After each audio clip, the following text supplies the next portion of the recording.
Have you ever felt stuck in something that you're trying to achieve, but you just don't know what it is?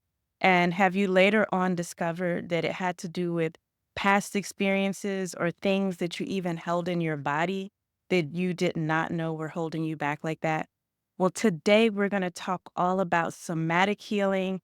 And I have a special guest who's going to really talk about her journey and her work with clients around somatic healing.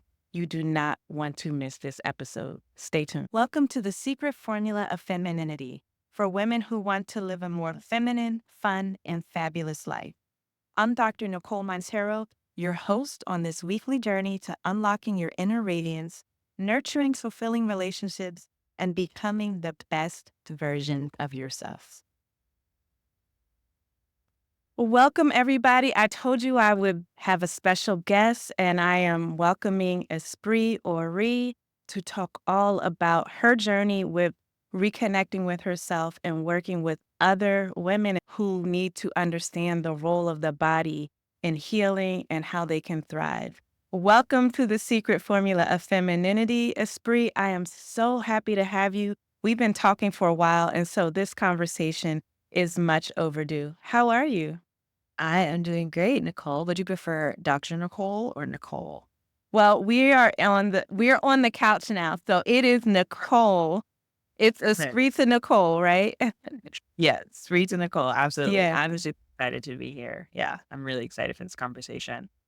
So I know, everybody has probably there's certain buzzwords, somatic healing, the nervous system, all of these things. But I want you to tell us how you came to this work of, understanding the role of the body, understanding why we get stuck sometimes, past Mhm. patterns. Like, what have you experienced or what led you to wanting to work in this way with women? Yeah, I mean, our bodies have an incredible ability to hold on to a lot. Um, so good things like joy and excitement and positive memories and positive associations, but it also has the ability to hold on to negative patterns and suppressed emotions and even on the extreme ends, trauma and injury and grief and everything in between. So for me, I was always a pretty shy child, but I eventually wanted to get into acting and kind of be more present and presenting myself. I was a very shy child. I dealt with the loss of a parent when I was very young and didn't really know how to process those emotions. So I bottled them up. I ate my feelings. I gained a little weight as a kid, and it sort of spiraled into these patterns of hiding myself, um, as well as feeling really anxious in social spaces and feeling really uncomfortable talking to people and self judging myself before people ever did. And it just, I find now that throughout my 20s and now this last year of my 20s, I can see how that's all added up and maybe a few years ago, I guess, I was introduced to meditation, yoga, and more gentle forms of movement, and then eventually the gym and breath work and all of these other practices. And I've just noticed how helpful it's been in me being able to process some of those things that have happened in the past. And when they eventually present themselves in the present, because they always do, I still get anxious and Yeah. nervous in new situations, but I know how to get myself out of that kind of shaky, uncomfortable, ungrounded, unsettled feeling. So that's brought me Wow. to it. That's what I Yeah. want to. Your energy is so calming and it speaks like as a person that um feels like I'm very grounded and centered, but it takes work and it took work. Yeah. I can recognize that in others. And you know how people say like, get with someone who makes your nervous system feel calm. Like you don't want to be around people that are just, you know, not that you can't be around them, but like when they're so activated. So you Mhm. definitely have that vibe of practicing what you teach and what you preach. So Thank I you. love it. Yeah. So you said something that I know a lot of people can relate to in terms of a few things, but not knowing how to process your feelings, especially things that happen to us as children. We don't really know. And also eating your feelings. Mm. When did you what did that look like for you? Yeah. Oh my gosh. I mean, so I started the eating my feelings process after my biological father passed, Hmm. when I was about 7 years old. And so, yeah, starting around 7 or 8, I wasn't a very, like, an overly expressive child. I maybe around my cousins and stuff, but I was pretty quiet, and I mean, even recently, my mom said she said, "I didn't think you were gonna have a sense of humor as a child because you were just so observant and, like, dude, and Inward and uh-huh. right, and very inward." And, yeah, I mean, sometimes it would look like everything from sneaking, like, extra snacks late at night or something, um, and it sort of developed into some not a full-blown binge eating disorder, I was never Mhm. diagnosed, I won't say that, but definitely patterns and habits of binge eating where I would feel sad or some memories or thoughts would come up, and instead of talking about them or finding a healthy outlet, it would result in me binge eating a bunch of snacks or just eating a lot of food until it felt like food was just kind of up to my Mhm. neck, and that's a Mhm. very painful, uncomfortable feeling in your gut and your body. You feel sluggish and tired. I'd cry because I'd feel embarrassed or Mhm. ashamed. And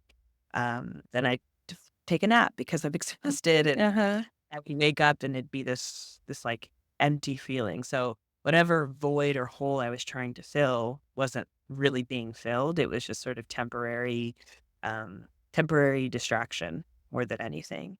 And that followed through, I mean, probably like my mid-20s, and I still feel the urge sometimes, but like I said, I know how to kind of snap myself out of what's happening and find healthier outlets, and I'm so much more vulnerable now and open where if I'm not feeling well and someone says, "How are you doing?" I'm very rarely saying fine. If Uh-huh. I'm not, Uh-huh. let's say not great. I get that right Uh-huh. now. Um, Thanks for I'm talking asking. about it. Yeah. Well, that is such I think that kind of also debunks a myth, like, because people often think that thriving is getting to a place where you never have any problems, you don't experience things don't crop up that you used to struggle with, they're all gone. And what you're saying is like there's a level of awareness and other work that you do, though, Mhm. that you're able to, that you don't get swept up by those things. And I think Right. sometimes people think like, wait, you're healed or you're thriving. That means you never have the urge or you never have Never have feelings a that bad day. overtake you. Yeah. Yeah, That is that's just it's just not possible. You can't really appreciate the really beautiful good moments without the uncomfortable, saddening moments. It's a life is very cyclical. So Mhm. even when things feel like they're bad, you can always be hopeful that something good is going to happen, but you also don't need to get blinded and distracted by the good and sort of prepare yourself for moments of discomfort and let that cycle continue. Mhm. That's my view. Yeah. So what's that like? You mentioned being vulnerable and authentic and honest. So if someone says, "Hey, how are you, Esprit?" And how do people well, first of all, what is that like to actually be honest if you're not doing okay? And then how do people respond to you? I mean, I'm a big crier. I love to cry. I could probably cry right now, and it's not because I'm sad. I think it's a really beautiful, emotional release. In the same way that laughter is an emotional release. Mm. Um, and so I don't know. I just gotten to a point where I'm not very good at hiding my feelings anymore. Okay. So I've connected with them and I've hidden them for so long and I've brought them out and I've done all this work that it doesn't feel worth it to me to appease someone else's potential comfort by saying, "Oh, yeah, I'm fine." And then very Mhm. clearly not being fine. Because, I mean, people who care about you will pry. They'll be like, Mhm. "Are you sure? You seem a little off, or you seem a little quiet, or you don't really seem yourself." And the more that you're like, "No, I'm fine, I'm fine." They're like, And "We then don't you buy kind it." of explode.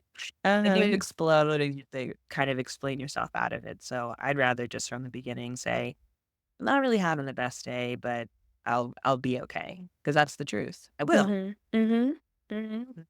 That is truly trusting the process. We say how we say, like, trust the process. So it's like, I may not be okay now, but I will be okay. Yeah. Yeah. And I have So mhm. a really good friend of mine who is sort of in the same field, and she was probably one of the first people, and this had to be maybe 7 years ago, 7, 8 years ago that we met, I think, 6 or 7, somewhere in that Mm. range. And she was one of the first people that I met who, if she was not having a great day, she would preface it with, "I'm not having a great day, but are you in a space to hear about it? Or is your energy not in a space where I can vent?" And that was this one of the first times that someone was really thoughtful Mm. about my feelings, even when they're Mhm. like, I need to purge, I need to vent, I need advice, I need just someone to listen, but are you in the space to do that? And it just made me think like, okay, That well, is could be you awesome. feel you just Uh-huh. have to gotta also care about other people in the Yeah. same space. So I'm not doing well. So I'm not really having a great day, but I'll be okay. And if someone says you want to talk about it, or I say, well, are you okay if we talk through this? Mhm, mhm. I don't want you to feel responsible for my bad day if you're also not having a great day. You know, I gotta be feel like sharing. that is just one of the highest forms of boundaries because I think boundaries ultimately are creating emotional space for yourself. And like that's just is so beautiful that because I know we hear a lot about trauma dumping.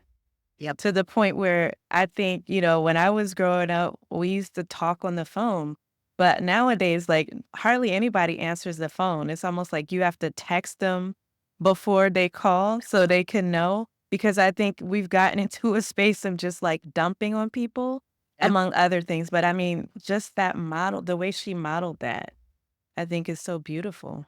It took me aback a little bit, but but in a really great way. She was just like, Mhm. are you in a space to hear about my what's going on?" And I was like, really? I can't please. Yes. But later, it was like, okay, sure. It's I was telling somebody, earlier, being a parent and as my kids get older and doing activities, it's like I'm in so many spaces of potentially mixing energies with people because it's Yeah, other kids, it's other parents, it's school, then I have my own stuff. And so it's really having to be mindful of how the energy is being put out, whether I'm in a space to put out any energy or receive any energy. And then if I'm not, how to communicate that. What are yeah. some of the ways, like, when you don't have space to either talk a lot to other people or take in their energy? What do you do? I mean, I always been a pretty observant person. I'm not Mhm, I wouldn't typically describe myself as the life of the party. So most don't really get too confused if in a busy space I'm just kind of sitting back and mhm, observing. They, "Are you okay?" I'm like, "Yeah, I'm fine. I'm just chilling." And they're like, "Oh, mhm, okay." But if you are someone who people typically look to be the one that makes them laugh or the one that's always mhm, like bringing other people together, but you're just wanting to kind of sit in the background and I think direct honesty is just the best mhm. rather than to say, "Oh, I'm fine. I'll be out there in a second," or "Give me a minute." Just say, "Today's just not a day that I want to Engage be like that, loud right? or Mhm, more engaged mhm. conversation." It's been a long week, and so I'm enjoying the environment, but in this way. And it's and you also have to understand that some people just may not get it. They Yeah. might not be they get it, and they might be a little confused or upset Mhm. or feel away, and that's fine. Because at least you know that you've been honest and direct with your feelings. But I think a majority of people will be understanding because I think everyone's been there. Yeah. We just haven't been taught how Yeah. to not people please and how to be honest with where we are. Yeah. You made me think of, like, yeah, exactly. They're like, because you hear that a lot of times about, certain celebrities, and there's some that I've heard say, like, that they have social anxiety or whatever it is, what you're describing is almost like the highly sensitive person, like, we take in Yeah. so much, so we have to protect it, but I've heard when even some celebrities are like, "Okay, I can't do the" I forgot who it was, but she's like, "I can't sign the autographs after the show," and, like, everybody was just coming down on her, like, "How dare she?" And it's like, she already was on stage for hours singing, giving all this energy, Like, she's not in a space night after Yeah. night to go engage so closely with people. But I we're feel not trained to understand that. a lot of energy. I mean, being most of my jobs have involved reception work or front desk work. And Mhm. so I'm constantly talking to a lot of people. And there's some days I don't feel like that. And I'll probably talk to max 40 people a day. Mhm. Yeah. So you compare that to someone who's performing in front of hundreds or thousands of people and then having to engage with hundreds of people right in front. That's a lot. But I think I'd idealize celebrities to be these sort of workhorses of entertainment, and so if I Mhm. pay my money Mhm. to see you, then for that moment, I own you. I own your time, I own your Mhm. energy, I own your space, I own your attention in the way that's gonna satisfy me as the viewer, Yeah. fan. Just think it's a very that's already a very odd, like, parasocial relationship, Mhm. um, celebrity and fan, or even people that are popular on the internet and people that are viewers. Um, and it's very strange. And we can say, yeah, Hollywood and entertainment, their job is to entertain, but their job is to sing, act, or perform in some way, and that's really actually it. It's Yeah. really They don't job. owe us a Everything pound of else, flesh, right? Like, yeah, we everything act else is like not really why they Mhm. wanted to be famous in a lot of ways. Yeah. I Yeah. did theater and stuff growing up, and of course, when I was a kid, I wanted to be on Disney Channel or, be an actress in Hollywood because I didn't know anything about it. But that's what I wanted to do. I just wanted to be in movies or be on TV and, do the audition, script reading. I didn't necessarily want to be famous, but if you become successful enough in your career, fame may come with it. Yeah. But it's not the That motivation wasn't all the the time. primary, right? Right. So I know you work with a lot of creatives, a lot of entrepreneurs, a lot of people that have big dreams and Mhm. passions and like, these are the people who go out to do things that, whether it's start a business or an artistic endeavor, like there's a passion and there almost has to be like a partially delusional belief that like it's just gonna work. But what have been some of the things that you like, how does the somatic work help them, or what are some of the issues and challenges that the people you've worked with face? Yeah, I think creatives and entrepreneurs kind of experience the same kind of stresses. It Mhm. just may be under different umbrellas. So there's a lot of personal pressure to perform and to execute in a certain way.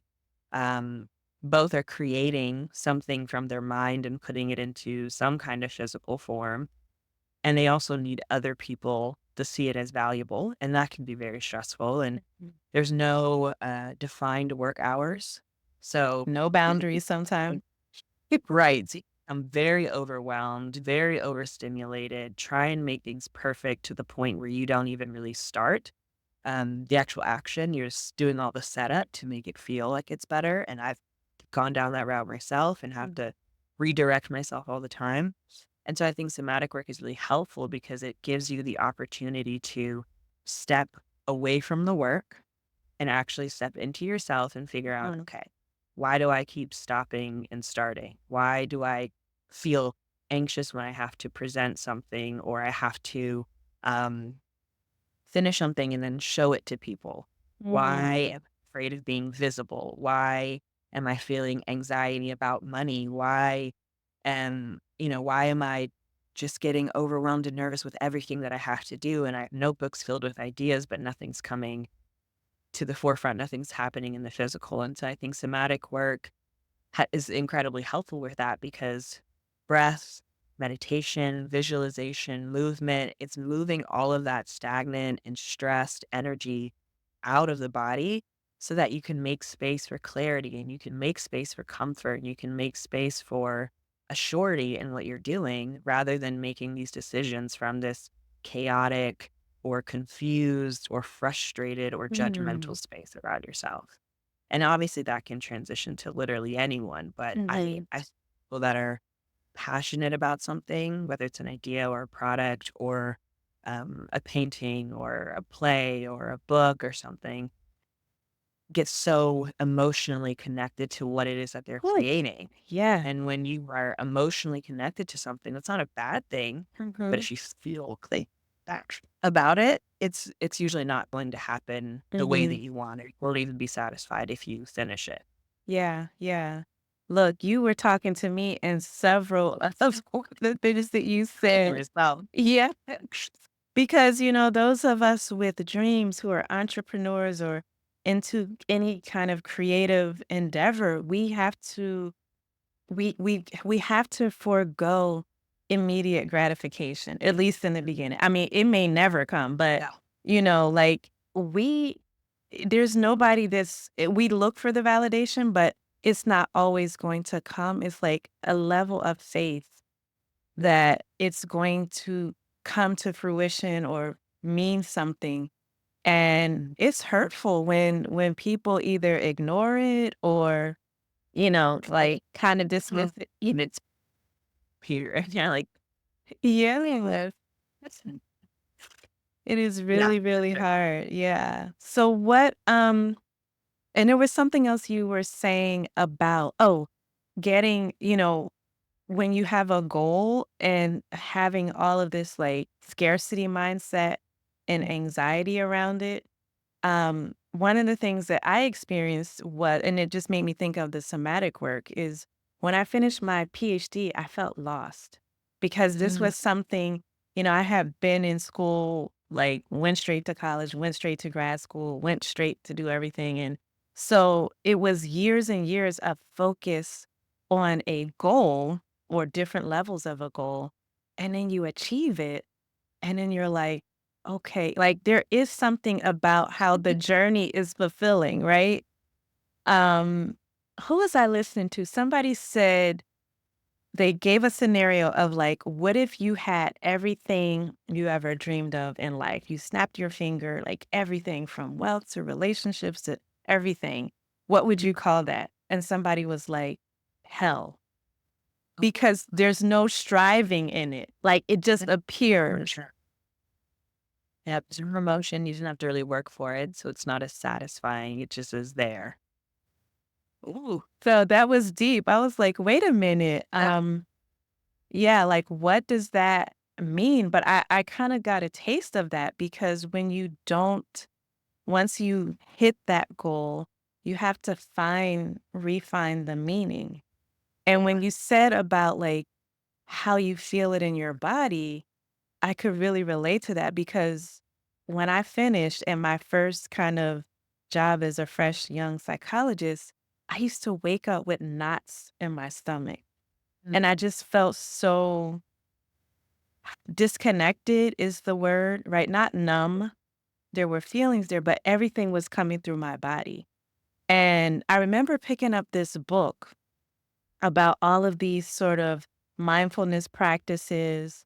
And there was a specific body scan present focus awareness exercise that stood out to me. And I started doing it. And I'm telling you, day after day for like 30 days. And the only way I can describe it is it felt like a beam of light just literally zipped up in that area that was feeling so like where we hold all those feelings.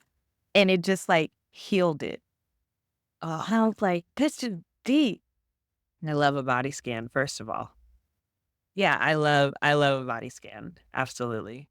I love Tell us about, like, what does it do? Like, I just was like, "Oh my god, this is so," and I was like, "I have to make sure I incorporate this in any kind of talk therapy or other kind of work I do with women." But tell us, what about a body scan do you love, and what has it done for you and people you work with?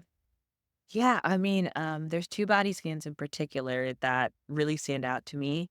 Um, but one, I'll just say in general, I think Okay. body scans are incredible because it's really the only opportunity that we could actively set aside in a day to bring awareness to literally every single part of our body and to notice if there's any areas of tension or pain or discomfort or if we're holding our shoulders high or if we're biting our jaws or furrowing our Oh, brows or yes. doing any excessive tension and not even really noticing it. So I love a traditional body scan where you sort of envision like a laser or a ball of light kind of going Mhm. through the top to bottom, from to top, and sort of breathing into those areas of tension. But I really also love a sensory. It's called a 5 4 3 2 1 body scan, Mhm, mhm. where it's really great when you're in a like a high anxious or high tense or high emotion space, and you can sort of do it in your head in public without feeling Nobody knows, right? not really anybody really noticing what you're Mm. doing. You just kind of take a seat or stand and feel your feet sort of rooted in the ground and grounded, and you just take observation of your external surroundings so you can get out of that internal rush that you may be feeling. So you'll take time to notice 5 things that you can see, 4 things that you can hear, 3 things that you can feel, 2 things that you can smell, 1 thing that you can taste, something like that. Yeah. Or thinking about a taste that brings you comfort or calm, or Mhm. just your grandma's sweet potato pie or something. Yeah. And you do it slowly, and in that time, you're not suppressing the emotion you're feeling, but you're just sort of distracting yourself from it because it's not serving you. It's not gonna make you feel better, it's not gonna make the situation improve.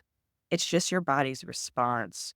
And so if you can not trick your body, but give it something else to bring Uh-huh. attention to, and you can notice like, okay, there's a bird over there, and there's a wall over there, and a little Mhm. rock on and there's a dog walking, and you do this for long enough, you're gonna have a minute where you're like, okay, things have dissipated Mhm. in that initial feeling. So now I can actually take inventory of what just happened.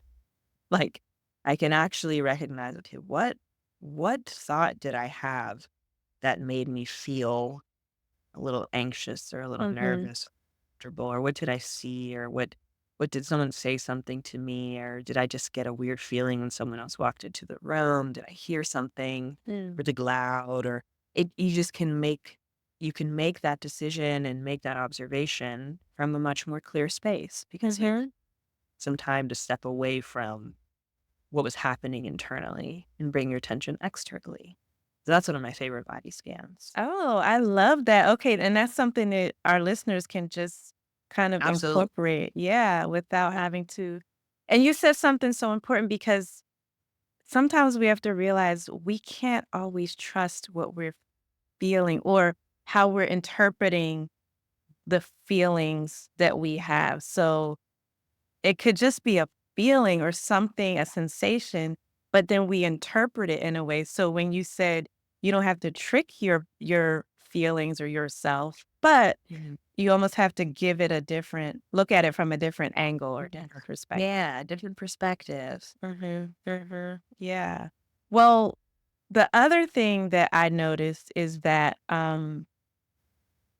a lot of times, all of those feelings or those interpretations of feelings are based on past experiences. So it took me a long time to realize that me being triggered was usually like a bodily sensation. It wasn't this memory that a big flashback or thing, that it was like, oh my God, I'm being triggered. It would usually be a really subtle experience that would happen in my body, and then I would put an interpretation or, I would interpret it based on past experiences, which was usually like catastrophizing or this Yeah, like horrible interpretation. yeah. So like what are some of the yeah, like doomsday. So what are some of the because you talked a lot about past patterns and you told us a little of your story. But, like, what are some of the patterns or past things that tend to really show up again and again when people are stuck? I mean, when it comes to entrepreneurship or pursuing a creative venture, I think perfectionism is a really big thing. Mm. Perfectionism and imposter syndrome. I think they Oh, the kind of, twin. yeah, Uh-huh. right. Opposite twins, I think they lead to the same path of procrastination Mhm. or could be viewed as like judgmental laziness or something, or just functional freeze, or all these different things. It just kind of leads to a stopping point. And I know for myself, perfectionism has always been a huge thing. And Mm. I think it's perfectionism, but layered underneath it is this fear of being visible because it's this fear of being judged or this fear of being held accountable and failing at it. And, we can go down this rabbit hole of where all of these emotions and reactions stem from. But I think when you're trying to say like, "Oh, well, I'll launch this program when all of this is in play," or Uh-huh. I'll have this show or write my book or start a podcast or whatever Mhm. it is, this thing is all set up. And then when that thing's set up, you're like, "Oh, no, now I have to do it." Or I could find something else to Raise the have. bar again, Right, right? I find Mhm. something else to be better. And then when we look at imposter syndrome, looking at it from this like, okay, well, other people have done this, but they have this, this, and this that I don't have. Rather than saying, okay, they possess this quality that I don't feel like I have, but did they always do that? Do they always have that quality? Or Mhm. maybe in Mhm. order to become more confident or to become a better speaker or to become more, tech savvy, I just got to do it more often. Yeah. Means the first time I do it, it's probably going to be terrible when I look back on it, a month or 2 months or a year from now. But if I never start, that month, that 2 months, that year from now is still going to exist, and I'm still going to be Right in that where I state. am. Right? Uh-huh. Nothing's Uh-huh. going to change. So that they're I guess they're defense mechanisms that our body and our mind create to protect us from failure or hurt or judgment, but we kind of have to take those leaps of faith and fail and be judged, and you'd be bad at something in order to Uh-huh. get better because you'll just never have a starting point. Yeah, yeah. I think that is so important for creatives and entrepreneurs and everybody. I mean, I know I literally had to set a date to start my podcast, Yeah. and like that really helped me because you can keep researching and saying, "Oh, well, you just keep moving the goalpost and you never get to do it badly." So Yeah. what kind of childhood, I work a lot with high achievers, Mhm. and with that comes, when you're a smart kid, gifted or whatever, you got validated for those things. Yeah. And then it almost puts you in this double bind because you're afraid to be bad at something because you Mhm. were always good at stuff. And now when you're trying to, you have these dreams and these goals, and there's no way you can start it without not really being good at it. So how do you, Okay. yeah, right? Mom, before this call, what is happening? She's on the line right now. I mean, yeah, I was a pretty smart kid. Mhm. It was made a point for me to be able to read really well at a very young age, to be able to, and thankfully my mom like gave me full reign to ask questions and to be curious, and we had lots of conversations. And so I think my emotional intelligence and my comprehension, understanding of things, and desire to learn were really placed in me from a very young age. And so, I mean, when I was in kindergarten, I read the morning announcements for my school. Oh.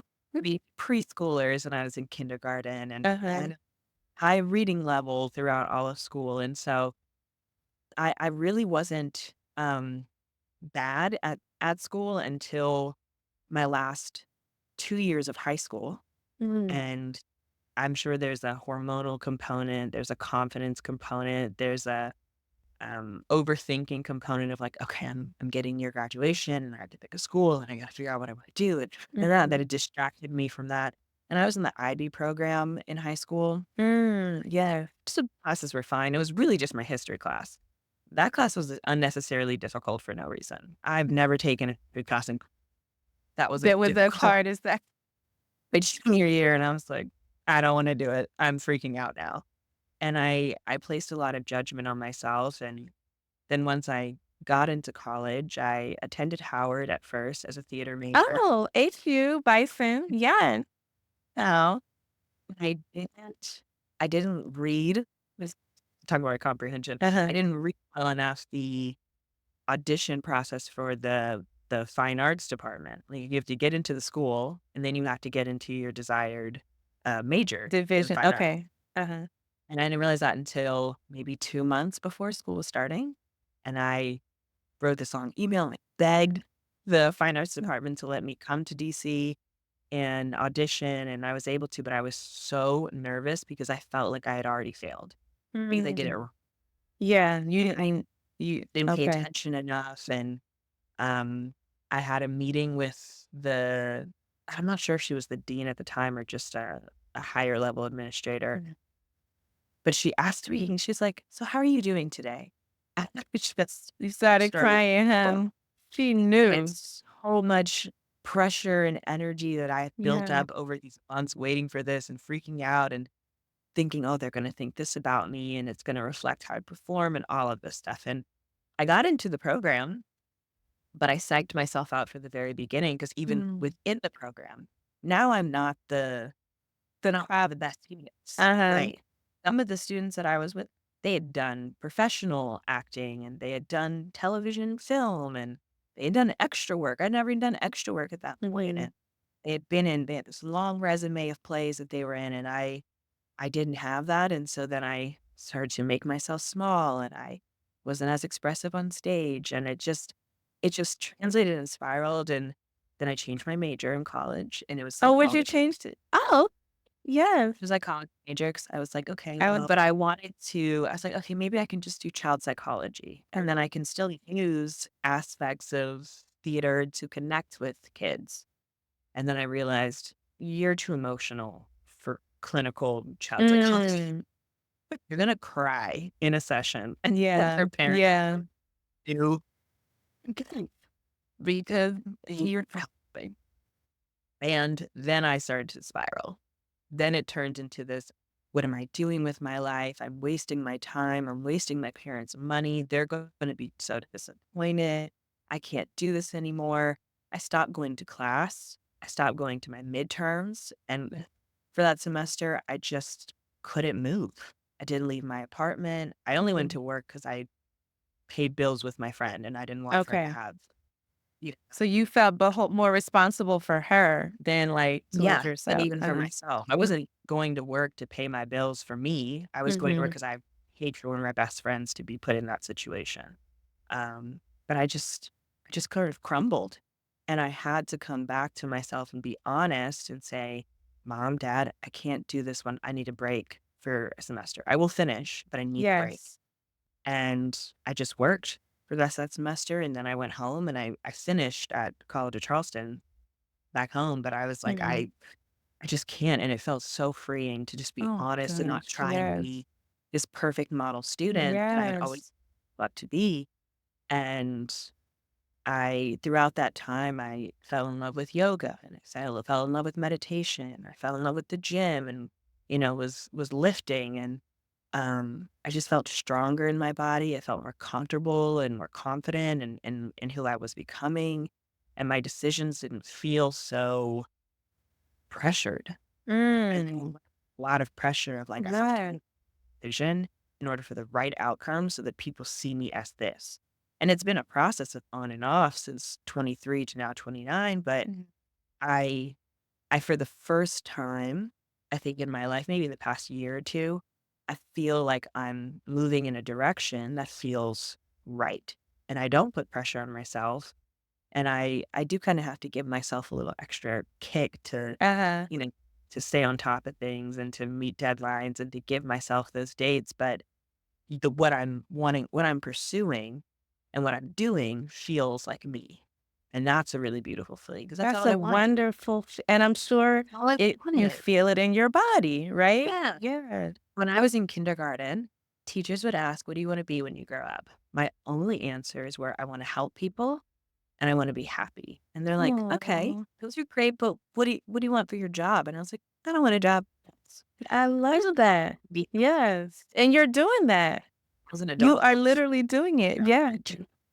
But in but still fulfilling those things, and so it feels different. I feel like I hold my shoulders differently, and I'll be honest, I'm at a place, like, with fitness and movement and my body where I hit a little bit of a lull, I think Mhm. everybody did around COVID, especially Yeah. routines. People gained weight or they had more stomachs at home. Yeah. Babies Um, coming out 9 months later. right, right. Thankfully, that was not this did not, but it was many people. Yeah. And I and normally I would freak out. Normally, I would be in a position where I feel really insecure and really uncomfortable and embarrassed and guilty and ashamed of not keeping up with certain practices and going to the gym when I say I'm going to go and going on the walks when I say I'm going to go. But now I'm like, I'm just going to explore movement patterns that feel good. I feel good in my body. Sure. Would I like to be a few pounds less? Sure. But Yeah. whatever. It's, and not in a whatever to be lazy with myself, Mhm. but in a whatever of like, this is not the end of the world anymore. Like, your life isn't going to be significantly different in No. terms of happiness if you're 10 pounds lighter Yeah. or whatever, Yeah. or heavier or something. Yeah. At this point, it's for my health more than Yeah. anything. Um, and not only my health now, but my health of the future. But Mm. I just feel lighter in my body and Yes. physically and internally. And um, once I realized that that is so accessible for our bodies to get to that point,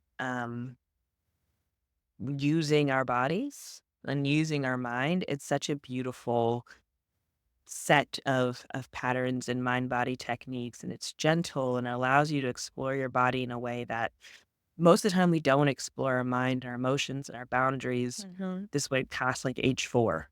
Yeah, Like we four just and go on some kind 5-year-olds, of autopilot. Yeah. 4 and 5-year-olds are like, I don't want to do that. I don't like it. It doesn't feel Yeah. good. For make me happy. Not doing it. Bye. You're like, And we're like, what? "You're getting fresh." Right? We Yeah, kind of dampen it. not. Mhm. No, they are honest. Yeah. They're honest and direct and then move on with their life and they're living the dream. So they feel that in their bodies. And you can see when kids also are feeling pressured to make a decision. Sometimes they like hold their own stomach because they're Mm. feeling tight or like they just crouch and make themselves small. And so they have a way better awareness and understanding of their mind and their body and their emotions. They just sometimes may not be able to verbalize it depending on Yeah, age, but yeah. as adults, we're just children with longer limbs and more responsibilities, and So we really so need to tap into that childlike version of ourselves. absolutely, absolutely. Yeah, yeah. It's so funny because I'm like, it must be the high achiever Black woman experience because I failed AP calculus. It wasn't in Oof. 12th grade, but like when you were saying you were in IB and it was history, and that was just like the most devastating. But I think it comes just to ahead where it's not even about the subject, but it's the Mhm. pressure, it's the Yeah. going on autopilot and then interestingly, when you said you had to take a break from undergrad, I didn't take a break from undergrad and I went straight to my PhD program, but I switched after my first year. I went to a Wow. PhD program at the University of Virginia, and there you get recruited to these programs. And the Yeah. person who recruited me, who was going to be my advisor and all this stuff, ended up going on sabbatical. And so I just felt so lost. And it was more like I didn't realize I was seeing him as like a paternal figure at that place. And there was so much wrapped up into that. But it felt like now I can look back on it, but it felt like um kind of an abandonment. And I couldn't explain to anyone. I ended up transferring. I didn't stop, but everybody kept trying to ask me why, and I just couldn't explain it. And I didn't have the clarity that I have now. I just knew I could not stay there. Yeah. And just I think we have to give ourselves, but also whether it's our kids or other young people that we're dealing with, give them the space and the grace to know what they need. And even if Mhm. they can't articulate it like with this intellectual way, like you said, their bodies, like little kids, your body will tell you. Yeah. And I was in touch enough to know like I can't tell you why. I can't.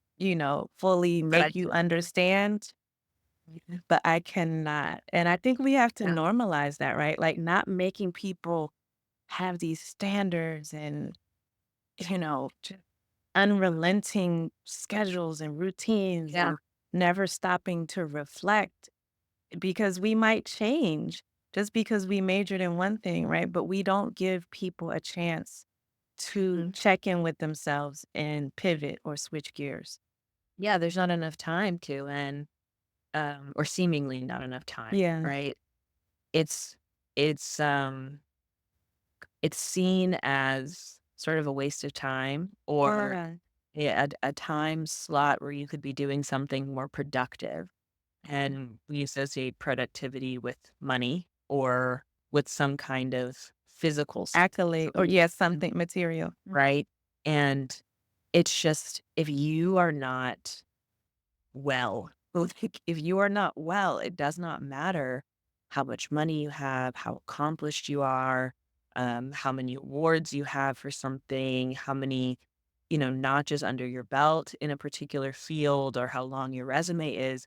It will never feel as good as it looks if you don't prioritize what's happening internally and how that's being reflected externally and then how Mhm. that's going to be reflected back internally, and it's this like tennis match Mm. of emotion and environment, and that's just so important to take the time to reflect. Like you said, it's taking 10 minutes to meditate and recognize, you see some thoughts float in, you don't judge them, you don't change them, you Mhm. let them, you just do that for 10 minutes. That feels like that's 10 minutes where I could be doing something else. Yeah, And I could be cleaning or it's whatever. like you are doing something. You are Yeah. literally clearing space in your mind and you're making room for the things that you're actually going to view as productive, right? Or when you're doing a breathwork practice, you're actually actively and on purpose breathe versus versus just holding your breath or like holding your core so tight. Or I mean, even if you've dealt with body image issues in the past, like constantly sucking in your stomach when you're at home, no one is looking at you. I think a large majority of women, especially, just Uh-huh. hold in their stomachs, like hold it tight. That's not good for your core. Mm. Try engaging your core muscles. You're Yeah. just sucking in your belly. Constricting. Uh-huh. Yeah. It cause some like rib flare. You can cause some weird deformity in your abdominal muscle. Like it's not healthy. But we did it all the time. Skinny was in for the entirety of the 90s and the early 2000s. Yes. And so if you were a teenager, a child, a tween, or whatever in between Mhm. in that time period, you probably fell into this trap of being as skinny as possible or wanting to feel tiny. Yeah, suck it in all the time. When you take a picture, wait, let me suck it in. Let me wear these tight jeans and suck it in. And so now when Yeah. you're home in your sweatpants, sitting on the couch, you're You're still like, you're not feeling you're like, "This is too loose." and then actually like let out your belly, like fully exhale and just let it all out or fully inhale and fully expand the depths of your gut and your lungs. That feels uncomfortable. But Mhm. that's so productive for your body. You're oxygenating your blood, you're calming your nervous system, you're calming your mind, you're actually strengthening and using your core, which can help with back pain and help with your shoulder, your like hip pain. You need to Help say it again for the people. all Say of it, "You are productive." Tell them, "You are being productive." you're being productive. You're literally like taking part and taking action and healing your body. And it's not the end Mhm. all be all, but it's a huge major step. Mhm. And Mhm. it's just around here. You don't have to take a magic pill or hire a trainer. You just Yeah. self. You were born with the capacity for it. Our bodies have the capacity to heal. Yeah. Yeah. We just have to we just have to show our bodies that kind of love so that they get to that next step. Now, That's how just can it's just like, why have we made it so complicated, right? Like, and there's something, I'm curious about if you see any of how you see this play out for people in their relationships, for women in particular, Mhm. in their relationships, like not having space or not feeling comfortable in their bodies or, Mhm. any of these patterns? Um, I mean, I can speak from a very personal space, and then I can Mhm. speak from, conversations with my friends where we are constantly judging ourselves and judging our value, judging if we're enough, if we're pretty enough, if we're sexy enough, if Mm. we're womanly enough, Mhm. if we have opinions or thoughts that are of value to share, and sometimes just invite or gravitate towards people that we know are not good for us, but Mm. it's as much as we feel we deserve in this moment. Because it won't if you're if you're with someone who is or striving to be with someone that is um a good man, it will force you to be better, Yes. to have that be a successful relationship. And that means you have to hold yourself accountable. You have to hold a mirror to yourself. You have to change certain things about yourself that haven't served you. And that's really scary to do. It's Yeah. beautiful that process, but it's terrifying. And it's embarrassing sometimes. And it can make you sad. And it can open up these things that you like leave behind years and years and years ago. So you end up settling or choosing someone that doesn't really like you, that isn't really that nice, Mm.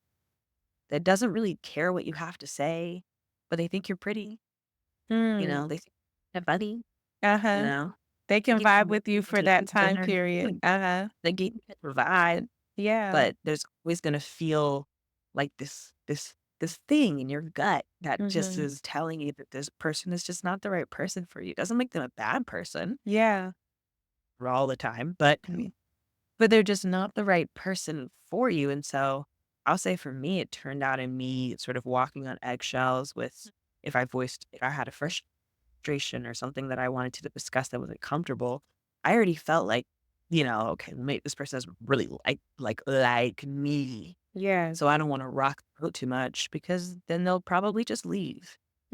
And Mm. maybe there's a fear of abandonment there or a fear of being left behind or being seen in a certain light. And so I would just be quiet, funny, and pleasant, and that's it. Mm. But that's boring because it's not a true authentic person. Yes. Who are pleasant and funny and enjoyable, but they also get frustrated. They're They also messy, like, right? They're not yeah, we wanna perfect. we wanna debate. I wanna pick your brain and I wanna Yes. disagree fully and I wanna, you wanna be able to banter back and forth, and sometimes that means you're not gonna agree with what someone says, but Mhm. you don't feel safe enough in that relationship or safe enough in who you are, as a person or as a woman, you're just not going to fully voice those opposing thoughts because you don't wanna be combative or Yeah. argumentative or difficult, or too much or whatever Mhm. adjectives are attached to a confident woman with an opinion. Yeah. So it's just Or you don't want someone to tell you, "Hey, you need to do better at this." Like, mhm. you're the ball here, and now you're like, "Oh, I'm the worst person in the world." Yeah. We have to learn to take feedback because that is you're so right. When you want to be with a good spouse, you have to become that. And I Mm, think we have to be okay without being on the extremes. So it's either like we're so scared to say something and yeah, we shrink ourselves, or what I've seen, like we're on the other side, we're so defensive, we're so hard. You can't tell me that I'm the bee's knees. I know I'm the best. And none of them create a space for intimacy or right. vulnerability. And I know we were kind of chatting beforehand, and like one of the things that you were saying about this work is that you have to be, or getting into this space is you have to be willing to be vulnerable. Yeah. What does that Oh, look yeah. like? Uh-huh. You have to be I mean, ultimately, vulnerability is being honest with yourself and being Mhm. honest with the other people in your environment. And so if you can't be vulnerable with yourself, you'll never be vulnerable in a relationship. Mhm. It won't feel like a familiar thing or a comfortable thing to do, in my experience. And um, when it comes to, I mean, if we're speaking from a personal standpoint, vulnerability is just being honest of, I'm not okay, or this is where I'm dropping the ball. I might be being a little lazy with myself here. I Uh-huh. do a little better here. If I say I'm gonna do this, then I need to do it on a date and I need to complete it. Mhm. Um, and if I don't know how to complete it, maybe I need to ask for help. Or maybe That's the part, right? Uh-huh. maybe I'm trying to strive too high for where I am right Mhm. now. Maybe I need to take a steps back and I think just that's put a in hard one for people. oh, very, very. No one wants to tell themselves that they're not good at something, Yeah, that they you're out of your league. right. Like, this is not for you yet. Maybe one day, but Yes. currently not Mhm. right.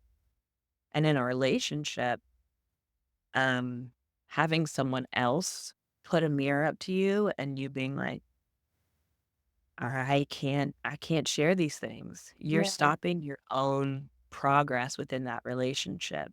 And you're putting up a wall that is going to make um make that relationship, the growth of that relationship just kind of stop. Mhm. And it will show up in intimacy. It will show up in how comfortable you are just being yourself around this person. Yeah. Even, in movies, they always show like the woman waking up beforehand and then putting on Yeah. some beat and then right there and then like getting back into bed like this And sleeping and so perfectly. being so perfectly and it shows some oblivious man being like, "Wow!"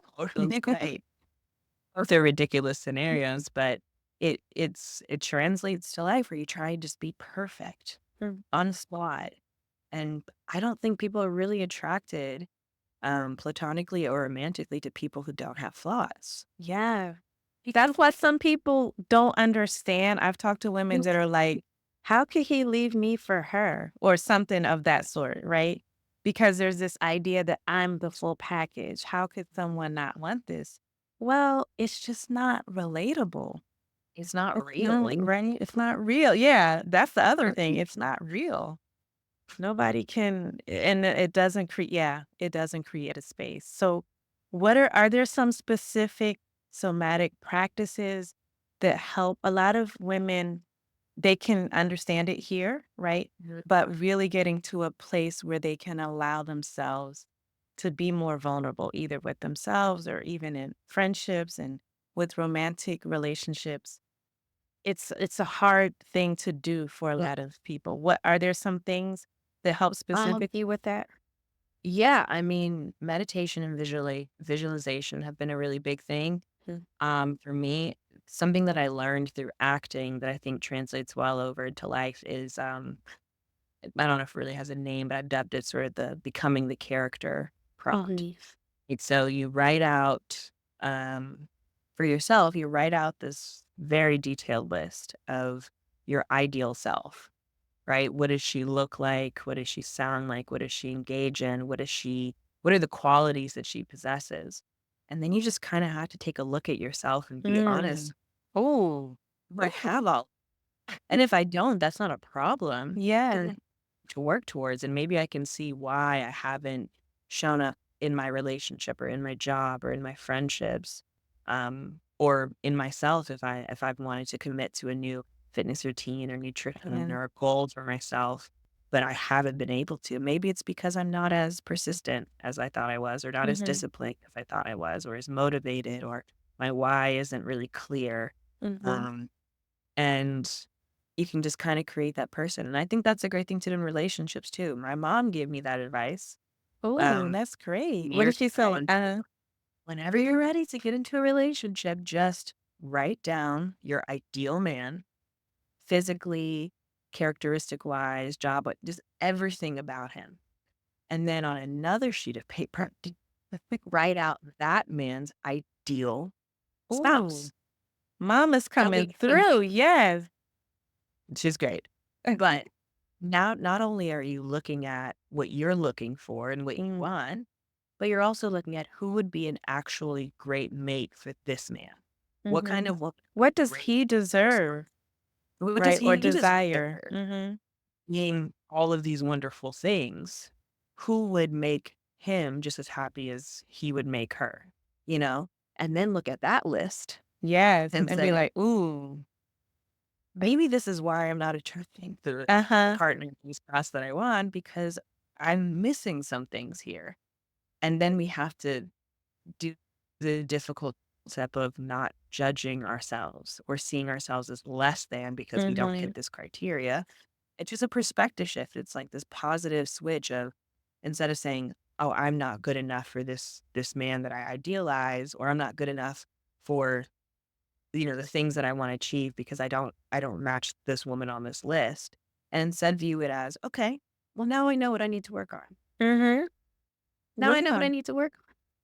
And I'll take steps to work towards it." And that's the honest vulnerability you have to develop for yourself in order because other people will see it. Other people see it, other people feel it, Yeah. and they are drawn to it because it feels relatable. We've all had to put a mirror up to ourselves and say, "You're not doing I'm not enough of measuring this. up to where yeah. Gearing up to what I Mm. want. That's why I'm not getting what I want."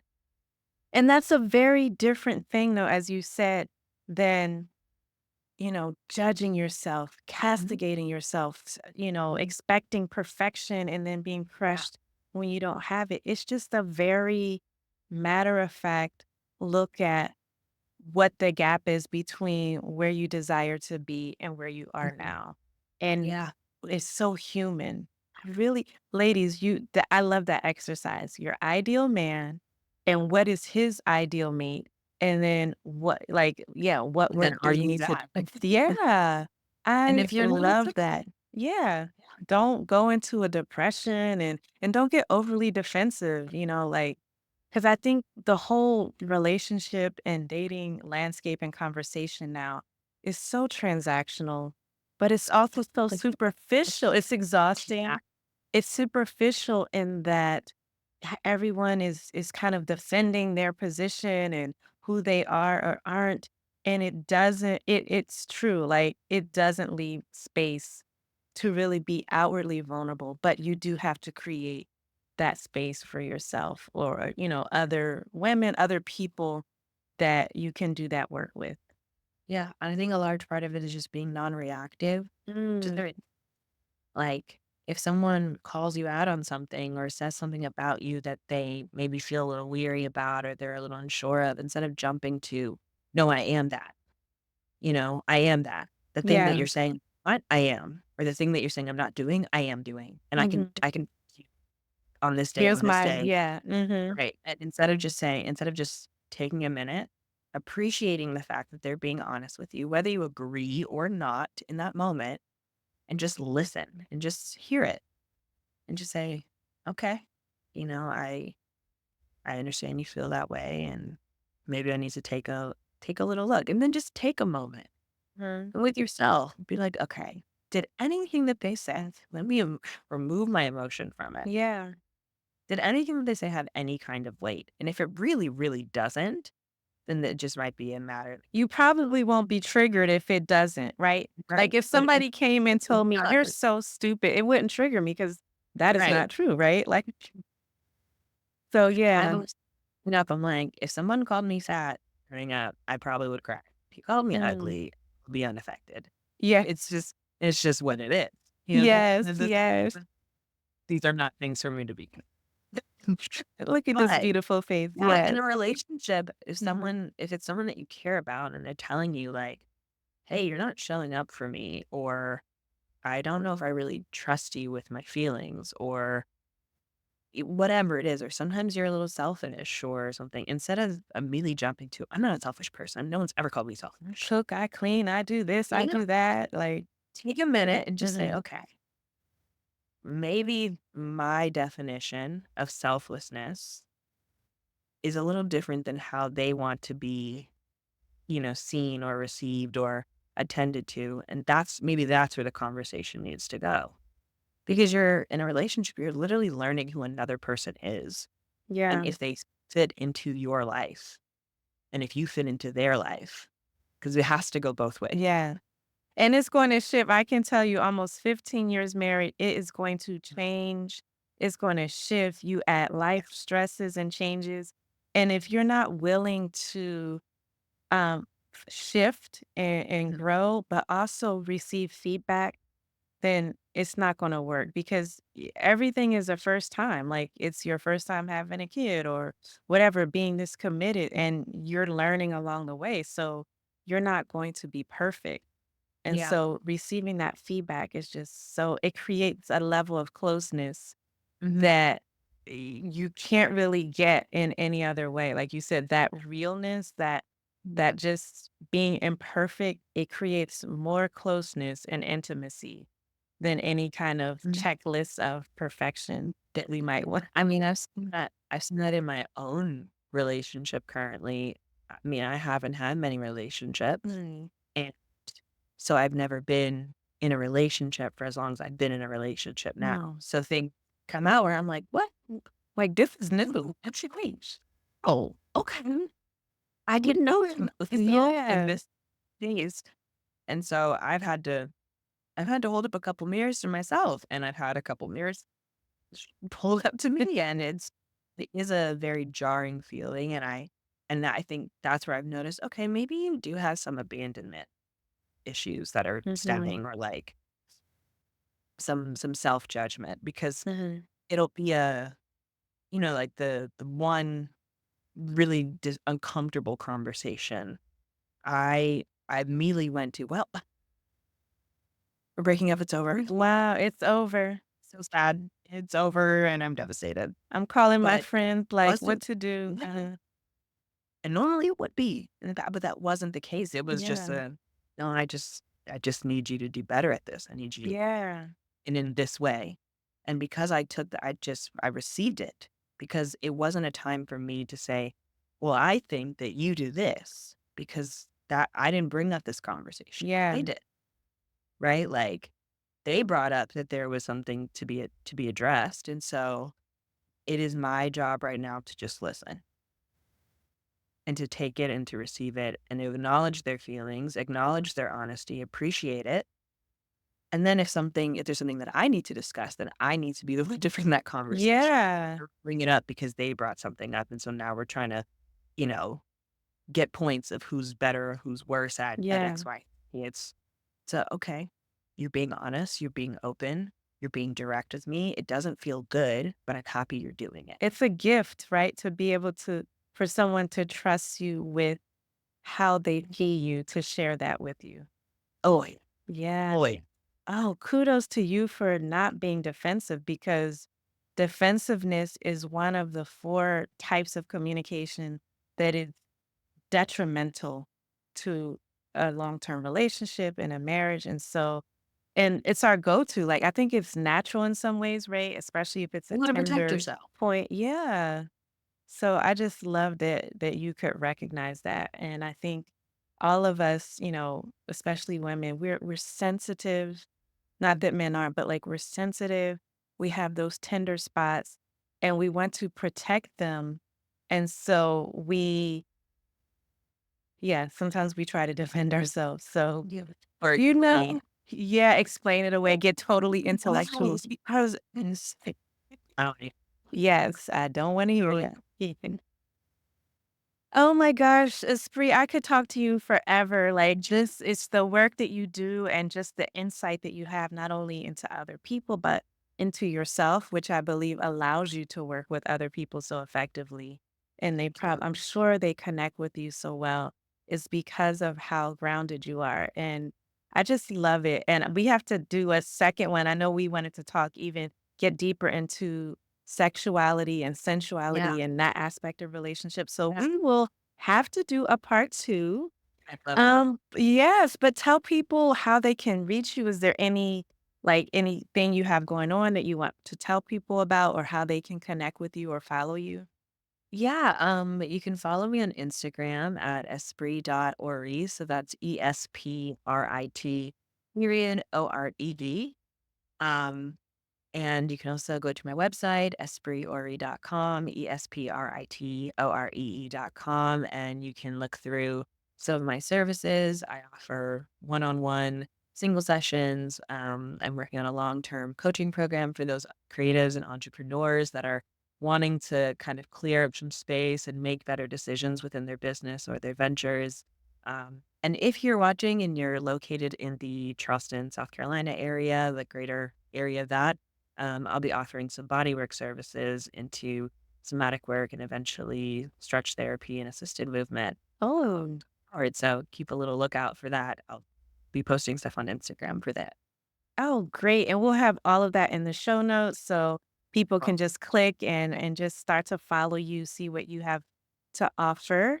I love this conversation. Thank you so much. And don't forget, everybody, if you want to continue to look at boundaries and having healthier relationships, really tapping into and connecting to your femininity, you can go to the link in the show notes. I have my book, The Boundaries to Bliss Blueprint for women who are finally ready to win at love, and my inner circle community for women who want more of a community and individual and group coaching is the Boundaries to Bliss Society. Also, link to that in the show notes. We're here to offer you support as you grow and evolve. And we're here to also show you that we've gone through things and we continue to go through things. We're not seeking perfection, but just a sense of self, a sense of connection, and a sense of knowing. I love what you said about um, accessing those positive feelings. You know, sometimes we get so used to the bad feelings, the negative feelings. There's a whole range of feelings and emotions, and we get Yeah, to access the joy, the happiness, and just the sense of feeling connected to ourselves. So, yeah. thank you all so much. Thank you, Esprit. And Of I will course. see you in the next episode of The Secret Formula of Femininity. I'm Dr. Nicole. Take care.